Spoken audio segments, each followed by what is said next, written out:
வணக்கம். சிறகடிக்க ஆசை சீரியலில் இனி என்னெல்லாம் நடக்க போகுது அப்படின்னு தான் பார்க்க போகிறோம். இங்கே மீனா ஸ்ருதிக்கிட்ட ரொம்பவே நன்றி சொல்கிறாங்க. ஏன் மீனா எனக்கு நன்றி தெரிவிக்கிங்க அப்படிங்கிறாங்க. இல்லை, என் வீட்டுக்கார் ரொம்பவே கோபமாக இருந்தார். அவருடைய கோபத்தை மாற்றணுன்னா கிட்டத்தட்ட 2 நாள் 3 நாள் ஆகும் பொதுவாகவே. இல்லை, இப்போ இந்த 10 நிமிஷத்துலேயே மாற்றிட்டீங்களே ஸ்ருதி, அதான் நன்றி தெரிவிக்கிறேன் அப்படிங்கிறாங்க. இல்லை, நம்ம ஃபேமிலி எப்போவும் இப்படி சந்தோஷமாக நடந்தால் நல்லா இருக்கும்ல. எங்கள் மம்மி வேறு ஆல் இண்டியா ரேடியோ வேறு என்ன செஞ்சிட்டாங்க, பார்த்துட்டாங்க. கண்டிப்பாக நம்ம அத்தைக்கிட்ட கண்டிப்பாக சொல்லுவாங்க அப்படிங்கிறாங்க. அப்படின்னு சொல்லி முடிக்கிறதுக்குள்ளே விஜயா வீட்டில் நிற்காங்க. அப்போ ஃப்ரெண்ட் எல்லோரும் திரும்பி பார்க்காங்க. பார்க்கும்போது விஜயா கேட்குறாங்க, டேய் மனோஜ், உன்னைய முத்து இந்த என்னமோ செய்ய வந்தான் நம்மடா அப்படிங்கிறாங்க. இதெல்லாம் யார் மம்மி உனக்கு சொன்னா அப்படின்னு மனோஜ் கேட்குறாங்க. ஸ்ருதியோட அம்மா தான் சொன்னாங்க அப்படிங்கிறாங்க. உடனே ரவி முந்துறாரு. எம்மாங்க பாருங்கள், ஸ்ருதி அம்மாவுக்கு நம்ம குடும்பத்தை பிடிக்காது, எதையாவது சொல்லிக்கிட்டு இருப்பாங்க. நாங்கள் ஜாலியாக விளையாண்டுட்டு இருந்தோம், இதை தான் பார்த்துட்டு போனாங்க அப்படிங்கிறாங்க. ஸ்ருதி நீ சொல்லுமா அப்படிங்கிறாங்க. உடனே ஆமாம் ஆண்டி, இதான் நடந்துச்சு, விளாண்டுட்டு தான் இருந்தோம், இதை பார்த்துட்டு போயிட்டு அவங்க என்னெல்லாமோ சொல்லியிருக்காங்க அப்படிங்கிறாங்க. டேய் மனோஜ், இவங்க பேசுகிறதெல்லாம் உண்மையா அப்படிங்கிறாங்க. மனோஜ் ரோகிணியை பார்க்குறாங்க. என்னடா ரோகிணியை பார்க்குற, உண்மையை சொல்லு அப்படிங்கிறாங்க. இப்படி இருக்கும்போது முத்தை பார்க்குறாரு மனோஜ். நம்ம இப்போ கண்டிப்பாக முத்து இப்படி செஞ்சான்னு சொன்னால் உண்மையிலே அவன் பண்ணாலும் பண்ணிடுவான். ஏன்னா கோபமாக இருந்து இப்போ தான் மறுபடியும் சிரிப்புக்கு வந்திருக்கான். மறுபடியும் கோபமானா அப்படி பண்ணாலும் பண்ணிடுவான்னு சொல்லிட்டு, ஏம்மா அப்படிலாம் ஒன்றும் நடக்கலை, சும்மா தான் விளாண்டுட்டு இருந்தோம் அப்படிங்கிறாங்க. உடனே ஸ்ருதி அம்மாவுக்கு கால் பண்ணுறாங்க. என்னங்க நினச்சிட்ருக்கீங்க, நீங்கள் எங்கள் சம்மந்தி தான், நீங்கள் பணக்காரங்க தான், உங்களுக்கு நான் மறுவாதி கொடுக்கறேன். ஆனால் நீங்கள் இதெல்லாம் சொல்லக்கூடாது. நான் ஒரு ஃபங்க்ஷன் வீட்டுக்கு புடவை எடுக்கிறதுக்காக போயிட்டுருந்தேன். நீங்கள் ஃபோன் பண்ணோன்னா நான் அவசரமாக என்னமோ ஏதோ ஒன்று சொல்லி நான் ரொம்ப ஸ்பீடாக வந்திருக்கேன். நீங்கள் இப்படிலாம் பண்ணாதீங்க, வைக்காதீங்க அப்படிங்கிறாங்க. ஏங்க உங்கள் பையன் அப்படி தாங்க பண்ணிகிட்ருக்கான், முத்து நான் வரும்போது அப்படி வச்சுருந்தான் அப்படிங்கிறாங்க பொருளை. உடனே அப்படிலாம் ஒன்றும் நடக்கலன்னு என் பசங்களே சொல்கிறாங்க. இங்கே அவங்க சந்தோஷமாக விளாண்டுட்ருக்காங்க. நீங்கள் இந்த மாதிரி நீங்கள் கால் பண்ணாதீங்க, என்கிட்ட எதுவும் இப்படி தேவையில்லாமல் பேசாதீங்க அப்படின்னு சொல்லி ஃபோனை வச்சிடுறாங்க. என்ன இந்த விஜயாவுக்கு எதுவும் பிராந்தல் ஆகிட்டா அப்படின்னு சொல்லிட்டு ஃபோனை வச்சிடுறாங்க. உடனே என்ன சுதா என்னாச்சு அப்படிங்கிறாங்க. ஏங்க நான் சுருதியை பார்க்கணும் வீட்டுக்கு போகிறேன். அப்போ முத்து கையில் ஒரு பொருளை வச்சுக்கிட்டு மனோஜை விளாட்றான்.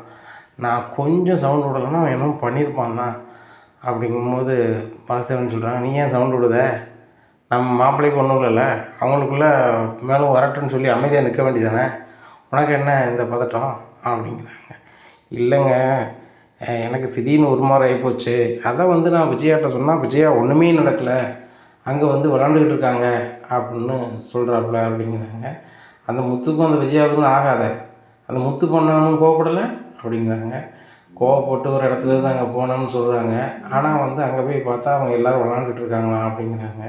சுதா, அந்த வீட்டு கதையே பேசாது, அவங்க இப்படி தான் பூரா நடிச்சுக்கிட்டு கிடப்பாங்க, நடிச்சு தானே என் பொண்ணை கல்யாணம் முடிச்சு கூட்டி போயிருக்கான் அந்த ரவி, அந்த அண்ணாமலை சொல்ல கேட்டுக்கிட்டு அப்படிங்கிறாங்க. ஏங்க நம்ம மாப்பிள்ளலாம் அப்படி கிடையாது அப்படிங்கிறாங்க. இன்றைக்கி உனக்கு மாப்பிள்ளையாக வந்துடுறாங்க, அவன் என்றைக்கு அண்ணாமலை பயந்தான், அதை பற்றி பேசாத, என்ன கடுப்பாகுது அப்படின்னு சொல்லிட்டு அவர் வேலைக்கு கிளம்பி போயிடுறாரு. இங்கே சுதா அவங்களுக்கு தெரிஞ்சவங்க மூலமாக பிளான் போடுதாங்க. எப்படியாவது நான் சுருதியை இந்த வீட்டுக்கு கொண்டு வரணும், என்ன பண்ணலாம், அதுக்கு ஒரு நல்ல ஐடியா தான் சொல்லுங்களேன், அதுக்கு எவ்வளோ செலவாயிட்டாலும் பரவாயில்லை அப்படிங்கும்போது அந்த ஆள் சொல்லுதாங்க, நீங்கள் எவ்வளோ செலவானாலும் பரவாயில்லன்னு சொல்கிறீங்க, அப்படி சொல்லும்போது கண்டிப்பாக நல்ல ஒரு ஐடியாவாக சொல்கிறோம், அது போக செலவை நீங்கள் ஏற்றுக்கோங்க, எவ்வளோ செலவு இருந்தாலும் பரவாயில்லை, சுருதியும் மாப்பிள்ளையும் எங்கள் வீட்டுக்கு வரணும், அந்த வீட்டில் இருக்கிறது சுத்தமாக பிடிக்கல அப்படிங்கிறாங்க. சரிங்க, நீங்கள் பேசாமல் ஒன்று செய்யுங்களேன் அப்படிங்கிறாங்க. என்ன அப்படிங்கிறாங்க, உங்கள் மாப்பிள்ளை வேலை பார்க்குற அந்த ரெஸ்டாரண்ட்டை நீங்கள் விலைக்கு வைங்கிடுங்க அப்படிங்கிறாங்க. நாங்கள் விலைக்கு வாங்கினா அப்படிங்கிறாங்க. இன்னும் அந்த ரெஸ்டாரண்ட்டும் மாப்பிள்ளையும் உங்கள் பொண்ணுமே நடத்த மாதிரி ஆயிரும்ல. இப்போ உங்கள் மாப்பிள்ளைக்கு வேறு ரெஸ்டாரண்ட் வச்சாதான் அவர் அதுக்கு சம்மதிக்க மாட்டேங்காரு, பேசாமல் அந்த ரெஸ்டாரண்ட்டை விலைக்கு வைங்கிருங்க அப்படிங்கிறாங்க. இதுவும் நல்ல யோசனை தான் அப்படின்னு சொல்லிட்டு நேராக அந்த மீத்துவோட அப்பாட்ட போகிறாங்க. நல்லா இருக்கீங்களா அப்படிங்கிறாங்க. நீங்கள் எனக்கு யாருன்னு புரியலையே அப்படிங்கிறாங்க. நாங்கள் அதிகாரியாக இருக்கார்ல இந்த இடத்துல அப்படிங்கிறாங்க. ஆமாம், அவரோட ஒய்ஃப் தான். ஆமாம், அவர் பெரிய பணக்காரில் கேரளாவில், அவருக்கு ஏகப்பட்ட பிஸ்னஸ் ஓடுது, கௌரவத்துக்கு தான் வேலை பார்க்காங்க வைக்காங்கன்னு சொல்லுவாங்க அப்படிங்கிறாங்க. அது என்னமோ உண்மைதாங்க, சர்க்காரில் வேலை பார்க்கணுங்கிறது ஒரு பெருமை தான் வந்திருக்காரு தவிர்த்து மற்றபடி அவருக்கு ஏகப்பட்ட வசதி என் வீட்லேயும் பெரிய கோடிக்கணக்கில் இருக்குது. எங்களேன், இப்படி இருக்கும்போது எங்களுக்கு ஒரே பிள்ளை, அந்த பிள்ளை விரும்பிய மாப்பிள்ளையை கட்டிக்கிட்டா அப்படிங்கிறாங்க. அப்படியா, சரிம்மா, இப்போ உள்ள காலம் வந்து அவங்கவுங்க விருப்பம் தானம்மா, அதை யாரும் நம்ம நினைச்ச முடியாது, நெருக்கடி பண்ண முடியாது. அவங்கவுங்க விருப்பத்தில் யாருக்கு பிடிச்சிருக்கோ வாழுதாங்க. இப்போ எனக்கு ஒரே பொண்ணு தான், நாளைக்கு ஒரு பையனை விரும்புதேன் எனக்கு வேணுங்கும் போது சரி நல்லா இருக்குமான்னு தான் சொல்ல முடியுமே தவிர்த்து, ஏம்மா அப்படி பண்ணுது ஏது பண்ணுது நம்ம கேட்க முடியுமா? கேட்க முடியாது. அந்த இடத்துல தான் நம்ம இருக்கோம் அப்படின்ட்டு இருக்கும்போது, சரிங்கய்யா நான் உங்கள்கிட்ட ஒரு உதவி கேட்டு தான் வந்திருக்கேன் அப்படிங்கிறாங்க. இவ்வளோ பெரிய இடத்துல இருக்கீங்க, உங்களுக்கு உதவி பண்ணுற இடத்துலையாம்மா நான் இருக்கேன், உங்கள் வீட்டுக்கார் ஃபோன் பண்ணால் பெரிய பெரிய அதிகாரி என்ன வேணாலும் செய்வாங்க அப்படிங்கிறாங்க. இல்லை இல்லை அதெல்லாம் வேறு விஷயந்தான், ஆனால் இந்த விஷயத்தில் நீங்கள் தான் உதவி பண்ணணும் அப்படிங்கிறாங்க. என்ன அப்படிங்கிறாங்க, உங்கள் ரெஸ்டாரண்ட்டை எனக்கு விலை கொடுக்கணும் அப்படிங்கிறாங்க. ஏம்மா என்னுடைய எல்லா ரெஸ்டாரண்ட்லேயும் நல்ல ஸ்டாஃப் இருக்கிறாங்க, அதை எல்லாமே என்னுடைய மக தான் நிர்வகிக்காப்புல, நல்ல லாபத்தில் இயங்கிட்டு இருக்கு, லாபத்தில் இயங்கக்கூடிய ஒரு பொருளை ஏன் கொடுக்கணும் அப்படிங்கிறாங்க. இல்லைங்கய்யா என் மருமகன் உங்கள் ரெஸ்டாரண்ட்டில் வேலை பார்க்காரு அப்படிங்கிறது. ஏன் உங்கள் மருமகன் ஏன் ரெஸ்டாரண்ட்டில் வேலை பார்க்குறாரா? அவ்வளோ வசதியான பையன் யாரும் கிடையாதுங்க அப்படிங்கிறாங்க. இந்த இடத்துல உங்களுக்கு ரெஸ்டாரண்ட் இருக்குல்ல அப்படிங்கிறாங்க. ஆமாம் இருக்குது, அதில் யார் அப்படிங்கிறாங்க. ரவி. ரவியா உங்கள் மருமகனா அப்படிங்கிறாங்க. என் மருமகன் தான். அந்த பையன் அப்படி ஒரு வாரத்தை கூட சொல்லலையே, ரொம்ப எளிமையாக இருப்பாப்புல, நல்ல வேலை வைப்பாப்புல அப்படிங்கிறாங்க. என் மருமகன் நல்லா தான் வேலை வைப்பார், எல்லாமே கேட்டுக்கிட்டு கேள்விப்பட்டுட்டு தான் இருக்கேன். ஆனால் வந்து என் மருமகனுக்கு நான் சொந்தமாக ரெஸ்டாரண்ட் வச்சு கொடுக்கணுன்னு சொல்லும் போது அவருக்கு தன்மானம் சுயமரியாதை லொட்டு லொசுக்குன்னு சொல்லி என்கிட்ட வாங்க மாட்டேங்காரு. நானும் பல முறையாக பல வாய்ப்புகளை கொடுத்துட்டேன், அவங்க பயன்படுத்த மாதிரி இல்லை. அப்புறமும் அவங்க பேங்காக லோனுக்கு அலையுதாங்க. எனக்கு அது ரொம்ப அசிங்கமாகவும் சங்கடமாகவும் இருக்குது. அதுபோக அவங்க வீட்டில் குடியிருக்கிறத பார்க்கும்போது ரொம்ப கடுப்பாக இருக்குது அப்படிங்கிறாங்க. என்னம்மா சொல்கிறீங்க, மருமகன் வீட்டில் தானே இருப்பாங்க அப்படிங்கிறாங்க. அந்த வீட்டில் ஒரு டான் இருக்கான், அவன் வந்து ரொம்ப ஓவராக பண்ணுவான் அந்த சண்டையை அப்படிங்கிறாங்க. அப்படியா, அவ்வளோ பெரிய ஆள் இருக்காங்களா? சரி, அதுக்கும் நீங்கள் இந்த ரெஸ்டாரண்ட் என்ன சம்மந்தம் அப்படிங்கிறாங்க. இல்லை அவங்க என்கிட்ட வந்து புதுசாக தொழில் பண்ண தானே பண்ண மாட்டுறாங்க, இந்த ரெஸ்டாரண்ட்டை வந்து நான் விலைக்கு வாங்கி நீங்களே நடத்துங்க அப்படின்னு மட்டும் நான் சொல்லிடுவேன். நீங்களும் ஒரு வார்த்தை அவன்கிட்ட சொல்லிடணும், இந்த ரெஸ்டாரண்ட் வந்து நான் ரொம்ப நாள் நடத்தேன் ரவி, உன்னை நம்பி தான் கொடுக்குறேன், இதை நடத்து, உன் மாமனார் மாமியார்ட்டே இதை விற்றுட்டேன், ஆனால் வந்து அவங்க வந்து இதை அடைச்சிடக்கூடாது, நீனே நடத்துன்னு மட்டும் சொல்லிடுங்க, என் மருமகன் நடத்திடுவார் அப்படிங்கிறாங்க. என்னம்மா இப்படி தர்மசங்கடத்தில் கொண்டு விடுதீங்க? அந்த பையன் ரொம்ப நல்ல பையன், ரொம்ப மறுவாதி வச்சுருக்கான், என் மகா வந்து ரொம்ப ஃபீல் பண்ணுவாள் அப்படின்னு சொல்லி நேற்றுக்கு ஃபோன் பண்ணுறாங்க. அப்பா பேசுகிறேன் அப்படிங்கிறாங்க. சொல்லுங்கள் டேடி சொல்லுங்கள் அப்படிங்கிறாங்க. ஒன்றுமில்ல, நம்ம ரெஸ்டாரண்ட்லாம் கொடுத்துடலான்னு பார்க்குறேன் அப்படிங்கிறாங்க. என்ன டேடி சொல்கிறீங்க, நல்லாவே லாபத்தில் இயக்கிட்டு இருக்கேன், நீங்கள் இயக்குனதை விட நான் அதிகமாக தான் இது பண்ணுறேன், அப்படி இருக்கும்போது ஏன் அப்படிங்கிறாங்க. ஒரே ஒரு ரெஸ்டாரண்ட் தான் கொடுத்துடலாம், ஒரு ஆள் விருப்பப்பட்டு வந்து கேட்குறாங்க, அது உதவியாக கேட்கும்போது நம்ம பண்ணித்தானே ஆகணும் அப்படிங்கிறாங்க. ஏன் டேடி எப்படி கொடுக்கணும் அப்படிங்கிறாங்க. சுருதியோட அம்மாவா உங்கள்கிட்ட வேலை பார்க்காங்களா அப்படிங்கிறாங்க. அம்மா அப்படிங்கிறாங்க. அவங்க அம்மா தான் அந்த ரெஸ்டாரண்ட் வாங்கணுங்கிறாங்க தான் மருமகனுக்கு கொடுக்குறதுக்காக அப்படிங்கிறாங்க. யார், ரவிக்கு கொடுக்குறதுக்காவா? ரவி தனியாக ரெஸ்டாரண்ட் வைக்க போகிறாரா டேடி அப்படிங்கிறாங்க. அவர் வைக்கணும்னு இப்போதைக்கு இது பண்ணலை, என் மாமனார் மாமியாரும் அடுத்தவங்ககிட்ட வேலை பார்க்கறத ஃபீல் பண்ணுதாங்க, அதை வந்து அவர் வந்து புரிஞ்சிக்க மாட்டார் போல். இவங்க தான் மகா கஷ்டப்படுதா அப்படின்னு சொல்லி ரொம்ப ஃபீல் பண்ணுறாங்க. அதே ரெஸ்டாரண்ட் வாங்கி அவர்கிட்டே கொடுத்துடலாம் அப்படின்னு நினைக்காங்க. அதான் நம்ம ரெஸ்டாரண்ட் அவர் கொடுத்துடலான்னு பார்க்குறேன், உண்டான விலையை வாங்கிட்டு தான் அப்படிங்கிறாங்க. டேடி எனக்கு ரொம்ப கஷ்டமாக இருக்குது, நம்ம ரெஸ்டாரண்ட் நம்மளை விட்டு போகிறத நினச்சா அப்படிங்கிறாங்க. வேறு வழி இல்லைம்மா, அவங்க வீட்டுக்காரர் பெரிய ஆள், சுருதியோட அப்பா, என்ன இருந்தாலும் நம்மகிட்ட பண்பாக கேட்குறாங்க, நம்ம ஒரு உதவி செஞ்ச மாதிரி இருக்கட்டும். ரவி தனியாக ஒரு ரெஸ்டாரண்ட் ஓனர்னால் நம்மளுக்கும் பெருமை தானே, நம்மகிட்ட வேலை பார்த்த பையன் அதே கடையை நடத்தாலும் பெருமை தான், ஒன்றும் பிரச்சனை இல்லை. மற்றவங்ககிட்ட கடையை கொடுத்து நம்ம கெட்ட பேர் வாங்குறத காட்டிலும் அவன்கிட்டே கடையை கொடுத்தோம்னா நல்லாவே நடத்திடுவான் அப்படிங்கிறாங்க. சரி டேடி நான் ரவிட்ட சொல்லிடுறேன் அப்படிங்கிற. ரவிட்ட நீ இப்போதைக்கு சொல்ல வேண்டாம், இப்போ நம்ம இதை அவங்களுக்கு முறைப்படி விற்ற பின்னாடி நானாக கூப்பிட்டு சொல்லிடுறேன் அப்படிங்கிறாங்க. சரி டேடி அப்படிங்கிறாங்க. மீத்து எல்லாரும் வீட்டுக்கு கிளம்பிடுறாங்க. அப்புறம் ரவி ரெஸ்டாரண்ட்டில் நல்லா வேலையை பார்த்துட்டு இருக்கும்போது கிடைக்கிற அதில் இருக்க ஸ்டாஃப்லாம் சொல்கிறாங்க, ஓனர் என்ன திடீர்னு வீட்டுக்கு போயிட்டாங்க அப்படிங்க தெரியல அப்படிங்கும்போது மீத்தினுடைய அப்பா வராரு. எல்லாருக்கும் வணக்கம் அப்படிங்கிறாங்க. சார் வாங்க சார் அப்படிங்கிறாங்க. இந்த ரெஸ்டாரண்ட் வந்து நான் வந்து ஒரு ஆள்கிட்ட விற்றுட்டேன் அப்படிங்கும்போது எல்லாருமே பயங்கர ஷாக் ஆகிடுறாங்க. என்ன சார் இப்படி சொல்கிறீங்க, ரெஸ்டாரண்ட்டை கொடுத்துட்டீங்களா அப்படிங்கிறாங்க. ஆமாம் ரெஸ்டாரண்ட்டை நான் கொடுத்துட்டேன், ஆனால் அந்த ரெஸ்டாரண்ட்டை ரவி தான் நடத்த போகிறாப்புல, இன்னும் அவன் தான் ஓனரு அப்படிங்கிறாங்க. ரவி சொல்கிறார், ஒன்றுமே புரியல சார், நீங்கள் வேறு ஆள்கிட்ட கொடுத்தேன்னு சொல்லுதீங்க, எங்களுக்கு இதே இடத்துல வேலைன்னு சொன்னால் கூட எங்களுக்கு ஓ சார் ரைட்டு அப்படின்னு நினைப்போம், என்னையும் ஓனர்னு சொன்னால் அப்படி சார் அப்படிங்கிறாங்க. ஆமாம் தம்பி நீ தான் ஓனரு, உங்கள் மாமனார் மாமியாருக்கு நான் பணம் கொடுக்கணும், இப்போ அவங்ககிட்ட இந்த கடையை கொடுத்துட்டேன் சரியா, அந்த கடையை நடத்தவங்களே நடத்தட்டும் அப்படின்னு சொல்லிட்டாங்க. இதுக்கு மேலே என்ன பண்ண முடியும்? இதே பேரை வந்து நான் கடைசி வரைக்கும் கொண்டு போனால் ஒரு வழி தெரியல. அப்படி நீங்கள் தான் நடத்தணும், என் பேரை நீங்கள் வந்து என்ன செஞ்சிடக்கூடாது, கெடுத்துடக்கூடாது, இதே இடத்துல சிறப்பாக நடத்தணும் ரவி, நீங்கள் தான் நடத்தணும் அப்படிங்கிறாங்க. சார் அவங்க கடையாக இருக்கும்போது நான் எப்படி வேலை பார்க்க முடியும் அப்படிங்கிறாங்க. இங்கே பாருங்கள் ரவி, இந்த கடை வந்து கிட்டத்தட்ட உங்களுக்கு மாதிரி தான். நீங்கள் தான் நடத்துகிறீங்க, கிச்சனும் பார்த்துக்கிறீங்க, கல்லாவும் பார்த்துக்கிறீங்க. கல்லாவில் வேணால் அவங்க வீட்டமாக வச்சுக்கிடுங்க, இல்லை வரவு செலவை நீங்களே மேனேஜ் பண்ணுங்கள். இதில் வர லாபத்தில் நீங்கள் 3 பகுதி எடுத்துக்கிட்டு ஒரு பகுதியை ஓனராக இருக்குது அவங்களே கொடுத்துருங்க அப்படிங்கிறாங்க. உடனே ரவி ரொம்ப யோசிக்கிறாரு. உடனே ஸ்ருதி, இது சொல்லும் சரியாக தானே இருக்குது, நம்ம வந்து அவங்க பணத்தில் நம்ம கடை வைக்கல, அவங்க கடைக்கு நம்ம கொடுக்க வேண்டிய லாபத்தை கொடுக்குறோம், நம்ம இதை வந்து லீஸுக்கு எடுத்து நடத்த மாதிரி தான் அப்படிங்கிறாங்க. அப்போ என்னுடைய சுயமரியாதை பாதிக்கப்படாதா அப்படிங்கிறாங்க. ஒன்றும் பாதிக்கக்கூடாது அப்படிங்கிறாங்க. சரி ரைட்டு அப்படின்னு சொல்லிட்டு ஸ்ருதி என் அம்மா கால் பண்ணி பேசுகிறாங்க. எம்மாங்க பாரு, உன் கடையை ஃபுல்லாக நாங்கள் லாபம் எடுத்துக்க மாட்டோம், கடையை நடத்துவோம், அதில் லாபத்தில் ஒரு பகுதி உனக்கு தந்துடுவோம், 3 பகுதியில் நாங்கள் சம்பளம் கொடுக்குறது எங்கள் செலவு எல்லாத்தையும் பார்த்துப்போம் அப்படிங்கிறாங்க. சரிடி ஏதோ பண்ணுங்கள், அடுத்த இடத்துல வேலை பார்க்கறதுக்கு நம்ம கடையில் நீங்கள் வேலை பார்த்தீங்கன்னா பெருமை தானே அப்படிங்கிறாங்க. இதை வீட்டில் போய் சொல்லுதாங்க. விஜயாவுக்கு பயங்கர சந்தோஷம். அங்கே சம்மந்திக்கு ஃபோன் பண்ணி பேசும். சம்மந்தி ரொம்ப சந்தோஷம் சம்மந்தி, ஒரு பகுதி உங்களுக்கு லாபம் தராங்களாமே, அதையே சுற்றி வச்சுக்கிட்டு சொல்ல வேண்டியதானே அப்படிங்கிறாங்க. சம்மந்தி நாங்கள் பணத்துக்காக சொல்கிறோம், உங்கள் பையன் தான் ஏற்றுக்க மாட்டார், அதனால் அவங்க ரெஸ்டாரண்ட் அப்படி வச்சு அதை நடத்தட்டும்னு சொல்லி தான் நான் வேறு மாதிரி மாற்றி பண்ணி தான் அவங்க கையில் கிடைக்கிற மாதிரி பண்ணியிருக்கேன் அப்படிங்கிறாங்க. சம்மந்தி எனக்கு ரொம்ப சந்தோஷமாக இருக்குது. டே ரவி, இன்னிலேருந்து நீ ஒரு ரெஸ்டாரண்ட் ஓனர்ட்டா அப்படிங்கிறாங்க. எம்மா ரெஸ்டாரண்ட்டை நான் எடுத்து நடத்துகிறேன், அந்த மாதிரி தான்ம்மா அப்படிங்கிறாங்க. உடனே ஸ்ருதிக்கு வந்து ரவிக்கும் முத்துமீனை வாழ்த்து தெரிவிக்கிறாங்க. உடனே டே ரவி, அண்ணன் தம்பின்னு சொல்லிட்டாங்க வந்து சாப்பிட்டா யாருக்கும் ஓசிக்கு சாப்பாடு கொடுக்காத அப்படிங்கிறாங்க. உடனே முத்து சொல்கிறாரு, என் தம்பி கடை வச்சு நல்லதுதான் நினைப்பேன் தவிர்த்து அவன் கடையில் போய் சாப்பிட்டு அவனுக்கு கஷ்டத்தை கொடுக்க நினைக்க மாட்டேன் அப்படிங்கிறாங்க. உடனே ரவி சொல்கிறாரு, ஏம்மா நம்ம முத்தை பொறுத்த மட்டும் எனக்கு ஹெல்ப் பண்ணணும் தவிர்த்து எனக்கு ஓத்திரம் பண்ண வேண்டாம், அதனால் பிரச்சனை இல்லை அப்படிங்கும்போது மனோஜ் சொல்கிறாரு, இனிமேல் என் தம்பி ரெஸ்டாரண்ட் வச்சுட்டான், எனக்கு ஒன்றும் பிரச்சனை இல்லை, வீட்டில் சாப்பாடு முக்கியம் இருந்தால் அங்கே சாப்பிட்டு அப்படியே வேலைக்கு போயிட்டே இருப்பேன் அப்படிங்கிறாங்க. டேய் அன்னி சாப்பாடை விட மேம்பட்டு சாப்பாடு எந்த கடையிலும் கிடைக்காது.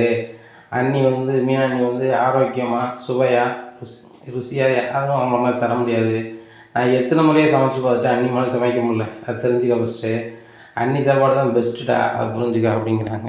டே ரவி, அது அவனுக்கு பிரச்சனை இல்லை, கடையில் விதவிதமாக சாப்பிட்ணும், அதுவும் ஓசியில் சாப்பிட்ணும், நீ கடை வச்சவன் சொல்லிகிட்டு இருக்கான் அப்படிங்கிறாங்க. விஜயா சொல்கிறாங்க, என் பையன் மனோஜ் வந்து பெரிய பிஸ்னஸ் மேன், எத்தனை லட்சம் கொடுத்துனாலும் 5 ஸ்டார் ஹோட்டல் கூட சாப்பிடுவான் அப்படிங்கிறாங்க. சாப்பிட சொல்லுங்கள், கொஞ்சம் காசு மட்டும் தலைவர் கொடுக்க சொல்லுங்கள் அப்படிங்கிறாங்க. கொடுப்பான்டா அப்படிங்கிறான். டே ரவி, என்னைக்கிட்ட கடை திறப்பு அப்படிங்கிறாங்க. மம்மி கடை இன்னையிலேருந்தே திறப்பு தான், நம்ம புதுசாக வச்சா இது பண்ணலாம், இன்னொரு ஆள் கடையை நம்ம லீஸுக்கு எடுத்த மாதிரி தானே அப்படியே தான் நடத்திட்டு இருக்கோம் அப்படிங்கிறாங்க. உடனே ரவிட்ட கேட்குறாரு, நம்மளை பேர் எதுவும் மாற்ற போகிறியா ரவி அப்படிங்கிறாங்க. இல்லைப்பா பழைய ஓனர் பேரில் இருக்கட்டும்னு விட்டேன், அது நல்ல நேம் தானப்பா அப்படிங்கிறாங்க. சார் அதுவும் சந்தோஷம்தான், மீத்து மேடம் தான் ரொம்ப ஃபோன் பண்ணி ஃபீல் பண்ணாங்க, நம்மளாம் ஒன்றா ஒர்க் பண்ண இடத்துல நீங்கள் வாங்கிட்டீங்க, சந்தோஷம்தான், இருந்தாலும் உங்களோட பங்களிப்பில் நான் வந்து வேலை செய்ய முடியாத நினச்சி கஷ்டமாக இருக்குன்னு சொன்னாங்க அப்படிங்கும்போது ஸ்ருதியும் சொல்கிறாங்க, நான் வந்து அந்த நீத்துவை எவ்வளவோ தப்பாக நினச்சேன், ஆனால் ரொம்ப நல்ல பொண்ணாக இருக்குது, தினி தேடி வந்து கட்டி பிடிச்சி அழுதுருச்சு அப்படிங்கிறாங்க. உடனே அந்த பொண்ணு ஒரு நல்ல நாள் அதுமா வீட்டுக்கு கூப்பிட்றா ரவி, நம்ம அந்த பொண்ணுக்கு நம்மளால் முடிஞ்ச விருந்து கொடுக்கலாம் அப்படிங்கிறாங்க. சரிப்பா அப்படின்னு சொல்லி மீத்துக்கு கால் பண்ணி பேசுகிறாங்க. மீத்து சொல்கிறாங்க, ரவி உங்கள் ஃபேமிலி நீங்கள் எப்போ கூப்பிட்டாலும் நான் கண்டிப்பாக வருவேன் அப்படிங்கிறாங்க.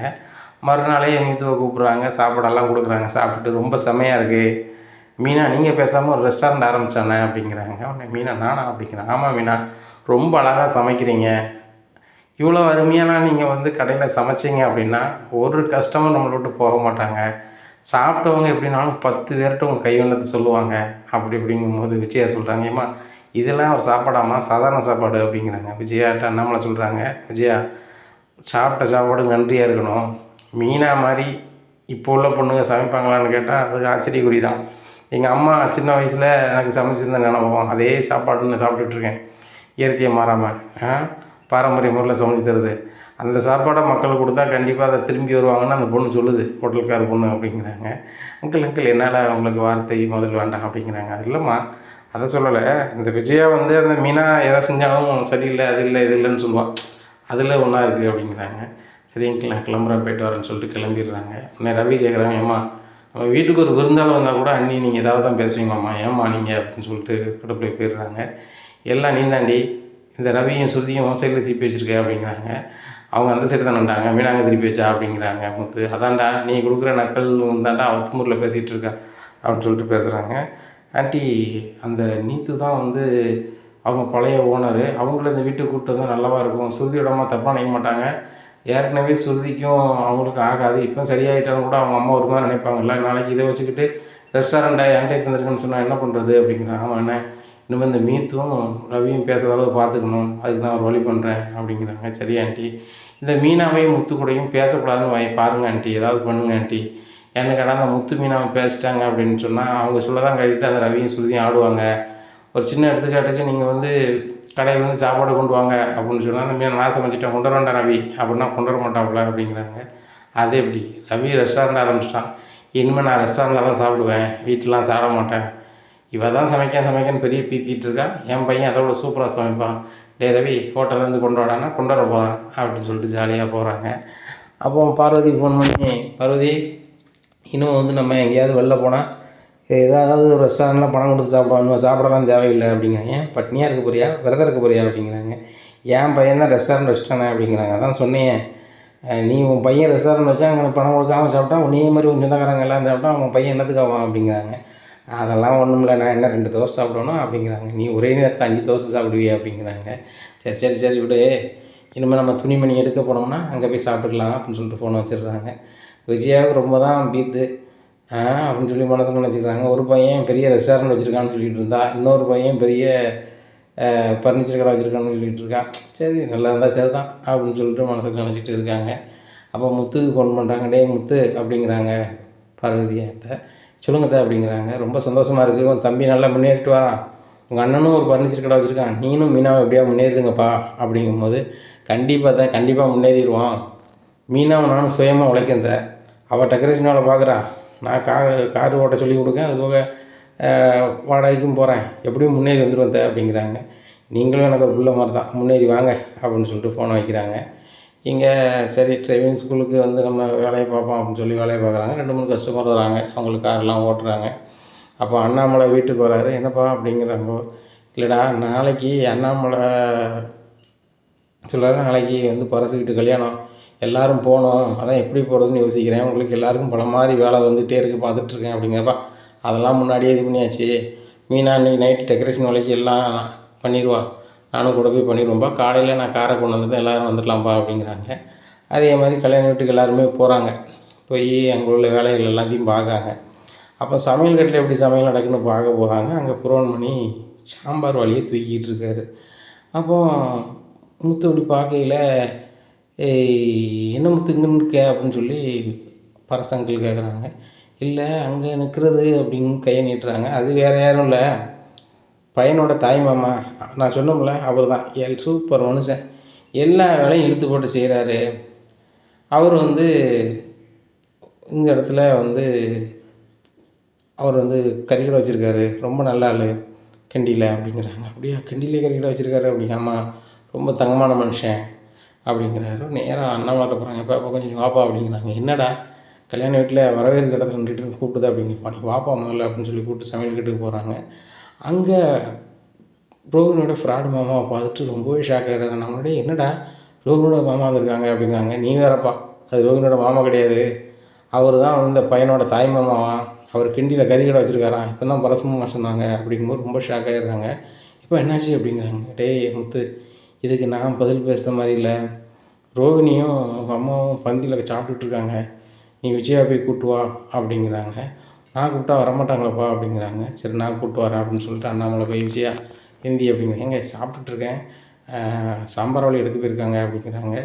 உன்னை முதல்ல நீ வா அப்படின்னு சொல்லிட்டு கூப்பிட்டு போகிறாங்க. அங்கே சாம்பார் வழி எடுத்துகிட்டு இருக்குது யார், இங்கே ரோஹினியோட ஃப்ராடு மாமா நம்ம புரோன்மணி. அப்போ என்னங்க ரோஹினி மாமா வந்திருக்காங்களா சமந்தி அப்படின்ட்டு போகிறாங்க. நில்லு, அது அவங்க நம்ம சமந்தி கிடையாது, இந்த கல்யாண பையனோட தாய் மாமாவா, இது ரோஹினியோட மாமா இல்லை அப்படிங்கும்போது சரியான கோபம் இருக்குது. நேராக போய் அந்த புரோன்மணி சட்டையை பிடிக்கிறாங்க.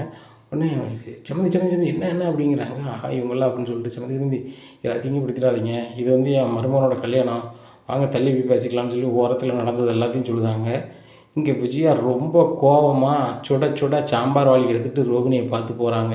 இனி என்ன நடக்கும் அப்படிங்கிறத பொறுத்திருந்து பார்க்கலாம். நம்ம சேனலை நீங்கள் மறக்காமல் லைக் அண்ட் சப்ஸ்கிரைப் பண்ணுங்கள். நன்றி, வணக்கம்.